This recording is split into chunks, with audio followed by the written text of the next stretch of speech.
নমস্কার বন্ধুরা, আমার নতুন একটি ব্লগে আপনাদের সবাইকে স্বাগত। জানেন তো, ভিডিওটা দুদিন আগের আমার বরের জন্মদিন ছিল। বিগত 2-3 দিন থেকে না কোনো ভিডিও দেওয়ার মতো কোনো পরিস্থিতিই নেই। সত্যি মন মানসিকতা এতটাই খারাপ, যেদিকেই তাকাচ্ছি ওইদিকেই যেন ভীষণ কষ্ট লাগছে। আগরতলার পরিস্থিতি ভীষণ খারাপ, এত খারাপ মানে বলার বাইরে। চারদিকে শুধু জল আর জল, মানুষ এত দুঃখে কষ্টে আছে না, কি বলবো। 2-3 দিন থেকে এতটাই বৃষ্টি যে ভয়েস দেব, তারপর ভিডিও আপলোড করব, তার মানসিকতা নেই। তো ওদিন আমার বরের জন্মদিন ছিল 19 তারিখ, 19শে আগস্ট। 18 তারিখ রাত থেকেই বৃষ্টি স্টার্ট মোটামুটি আর কি। তো এখানে সকালবেলা ওর কোনো প্ল্যানিং নেই, এমনিতেই ইচ্ছে ছিল না এবছর কোনো কিছুই করার, ছিল না কি নেই সত্যি কথা। তো সকালবেলা এমনিতেই অনেক দিন থেকে আমাদের ঘরে চিকেন আসে না, ও খায় না বলে আমাদের ঘরে সত্যি চিকেনটা ভীষণই কম আসে। তো বাবু সকালবেলা গিয়ে চিকেন নিয়ে আসলো, তখন বৃষ্টিটা একটু কম ছিল, তো গিয়েছিল। তারপরে বাবুই বলল যে চলো আজকে ফ্রাইড রাইসটা খাই, চিকেন আর ফ্রাইড রাইস করি। সকালে ও অফিসে যাওয়ার আগে সবকিছু আমি কমপ্লিট করে নিয়েছি। ওর জন্য লাউ দিয়ে শুটকি দিয়ে করেছি, আর আমরা চিকেন করেছি। আর দেখুন কি বৃষ্টি। আর এখানে ওর জন্য একটু, ও অফিসে চলে যাওয়ার পর তারপরে দুধ আনালাম বাবুকে দিয়ে। এখানে ওর জন্য একটু পায়েস করছি, আর এখানে একটু পাটিসাপটার জন্য একটু গুলে রাখছি। আর দেখুন কি বৃষ্টি, মানে কোথায় যে বের হবো, কিছু যে ওর জন্য আনবো গিয়ে, তার কোনো উপায় নেই। এতটা বৃষ্টি, একটা সেকেন্ডের জন্যও কমাচ্ছে না, এত বৃষ্টি।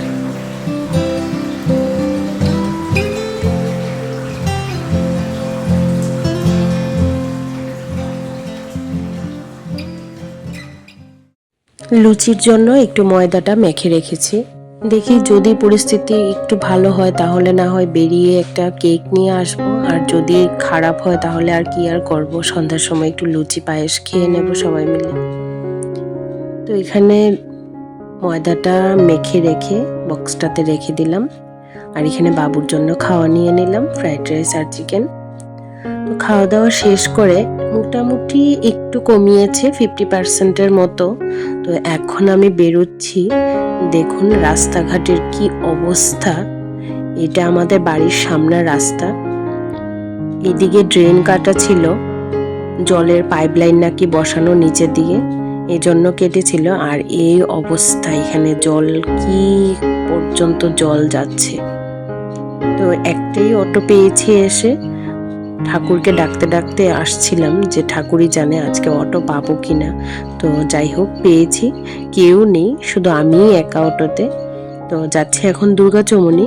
মাও ফোন করেছিল সকালে, মা জিজ্ঞাসা করছিল যে আজকের কি কোনো প্ল্যান আছে নাকি। তো আমি বললাম সবকিছু বৃষ্টির উপরে, ঠাকুরই জানে কতটুকু কি করতে পারবো, আর তাছাড়া কিছু জানি না। আসলে ও তো অফিসে, ও কিচ্ছুই জানে না। মা এখন আমার সঙ্গে বাড়িতে যাবে, তো মাও এখানে চলে এসেছে। আর এটা দুর্গাচমনিতে যে বাজার কলকাতা খুলেছে, এটাতেই আসা। এটাতে অনেক ভালো ভালো কালেকশন আছে। এই যে শার্টটা, এটার দাম 299 টাকা, 300 টাকা মাত্র। অনেক ভালো ভালো কালেকশন, শুধু ছেলেদের না, মেয়েদেরও আছে, আবার বাচ্চাদেরও আছে। তো বাড়িতে চলে আসলাম, আর এই যে আমি পায়েস আর পাটিসাপটা বানিয়েছিলাম, অনেক কষ্ট করে আসলাম বাড়িতে এই বৃষ্টি বাদলের মধ্যে। এই যে ছোট্ট একটা কেক নিয়ে এসেছি, আর কাউকে তো বলিনি, আমি, মা, ও আর বাবু। আমার বাবাও আসতে পারেনি এই বৃষ্টির জন্য। বাবা আসলে মাকে নিয়ে যেত, আর মারও যেতে হতো বাড়িতে। তো বাবা এই বৃষ্টির মধ্যে কি করে আসবে, আবার কি করে যাবে, তো এই জন্য বাবা আসেনি। আর এই যে ছোট্টখাটো আয়োজনটা করেছি আমি ওর জন্য, মাও হেল্প করেছে। ও যে উপরে পড়ে আছে আপনাদের তো দেখানো হয়নি, এটাই মা ওর জন্য এনেছে, এই পাঞ্জাবি মতো।